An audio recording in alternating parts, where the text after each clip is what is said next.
વિવિધ જગ્યાએ શાળામાં ભણતા બાળકોને અલગ અલગ પ્રવૃત્તિ કરાવતા હોય ત્યારે આજે ડીસા શહેરમાં આવેલ બ્લુ લોટસ સ્કૂલમાં પ્લે ગ્રુપથી ધોરણ 8 સુધી ભણતા વિદ્યાર્થીઓને શાળાના શિક્ષિકાઓ દ્વારા બાળકોને અલગ અલગ પ્રવૃત્તિ કરાવતા હોય છે। ત્યારે બાળકોને વિજ્ઞાન વિશે માહિતગાર કરતા શાળાના પ્લે ગ્રુપથી ધોરણ 8 સુધીના બાળકોએ બાળ વિજ્ઞાન મેળો યોજી શાળાના શિક્ષકો, આચાર્ય તથા વાલીગણ અલગ અલગ પ્રવૃત્તિઓ જેવા કે જળ એ જીવન, વૃક્ષમાંથી શું બને, પતંગિયાનું ચક્ર, વેસ્ટ, પાણીમાંથી બેસ્ટ, પાણી કેવી રીતે બને, ધરતીકંપ કેવી રીતે આવે, સોલાર સિસ્ટમ, નાસાનું રોકેટ વગેરે પ્રવૃત્તિઓ બનાવી ખુલ્લી મૂકવામાં આવતા શાળાના વિદ્યાર્થીઓ, શિક્ષકો અને વાલીઓ પ્રવૃત્તિ કરનાર બાળકોને પ્રોત્સાહિત કર્યા હતા।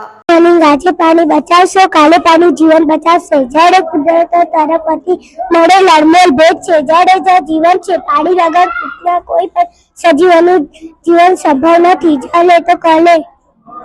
Good morning. We are from 8th English medium. Do you want explanation? जैसे कि आप देख सकते हो हमारे प्रोजेक्ट वाटर पोल्यूशन की बेस पे है और आपके मन में सवाल उठ रहा होगा कि what is water pollution. Water pollution ये है कि जो इंडस्ट्रियल वेस्ट यानी कि जो फैक्ट्री का जो वेस्ट होता है वो डायरेक्ट रिवर्स में जाता है और गंदगी फैलाता है, इज कॉल्ड वाटर पोल्यूशन। आप देख सकते हैं कि ये इंडस्ट्रियल वेस्ट, जैसे कि इंडस्ट्रियल वेस्ट है वो डायरेक्टली पानी में जाता है, रिवर्स में जाता है। अगर ये पानी किसी ने पी लिया तो उसे बहुत ही हार्मफुल इफेक्ट होगी, उसे एलर्जीज हो सकती है, टॉक्सिक एलर्जीज, डिजीज, ऐसे बहुत सारे उसे हो सकते हैं।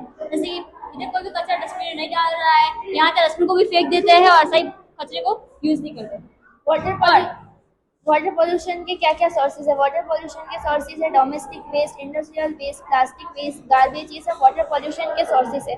ये जो कचरा है ये रिवर में जाएगा और जो रिवर में एनिमल्स रहते हैं इससे उनको हार्मफुल भी है और उनकी डेथ भी हो सकती है और ये ह्यूमंस के लिए भी हार्मफुल है। इसके लिए हमें कचरा डस्टबिन में डालना चाहिए। आज हमने अर्थक्वेक के बेस पर प्रोजेक्ट बनाया है।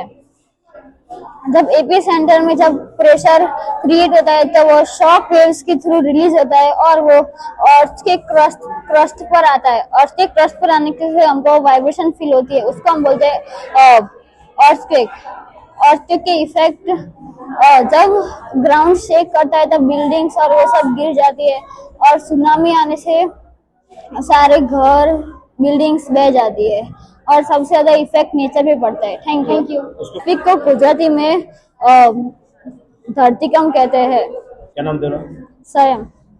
आज हमारे स्कूल में साइंस एग्जीबिशन था और उसमें प्राइमरी से स्टैंडर्ड 8 तक सारे स्टूडेंट्स ने पार्टिसिपेट किया था और उसमें बहुत सारे प्रोजेक्ट्स बनाए, जैसे कि किसी ने वाटर पॉल्यूशन, किसी ने अर्थक्वेक, किसी ने एसिड रेन, तो किसी ने बनाया सोलर सिस्टम बनाया, किसी ने ओशंस बनाए और किसी ने वाटर साइकिल बनाई और बहुत सारे मतलब प्रोजेक्ट बनाए और उसमें हमें बहुत अच्छा एक्सपीरियंस मिला कि ये प्रोजेक्ट हमने टीचर्स के थ्रू और मेरी एक दीदी जो है उनके थ्रू, उन सबके थ्रू बनवाया और क्या नाम आपका?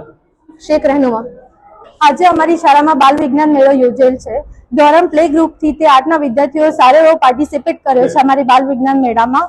તેઓએ વિજ્ઞાન રિલેટેડ સારા એવા એ લોકો પ્રેરિત થાય, એ લોકોને રસ જાગે એના માટે અમે લોકોએ વિજ્ઞાન મેળો યોજ્યો અને છોકરાઓએ સારો ઉત્સાહથી અને ઉમંગ ઉલ્લાસથી એ લોકોએ પાર્ટિસિપેટ બી કર્યા। એ લોકોએ સારી એવી મહેનત કરી અને જેવા કે ભૂકંપ, પછી ઇલેક્ટ્રિક ફાર્મ, પછી વોટર પોલ્યુશન, પછી પોલ્યુશન થી શું ઇફેક્ટ થાય છે અને શું બચાવી શકીએ આપણે અને શું સારી એવા કારણોથી શું થઈ રહ્યું છે વિજ્ઞાનમાં એ રિલેટેડ છોકરાઓએ સારું એવું સમજાવ્યું પણ ખરું અને વાલીઓએ આવી અને રશ્મિમાં મને સરે આવી અને છોકરાઓને સારા એવા ઉત્સાહથી પ્રેરિત બી કર્યા કે તમે સારું એવું કર્યું છે।